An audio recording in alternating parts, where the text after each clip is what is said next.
All right, so we're gonna go ahead and reset the maintenance minder here. We're gonna go to settings, vehicle.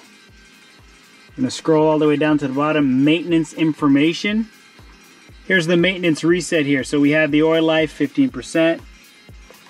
A1236, so engine oil, tire rotation, air filter, transmission oil, and all-wheel drive oil. So we're gonna go ahead and hit reset.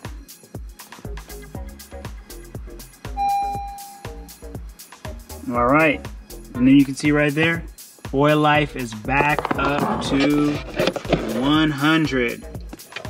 All right, so that's how you reset the light. That's how you reset the maintenance information on your Acura NSX.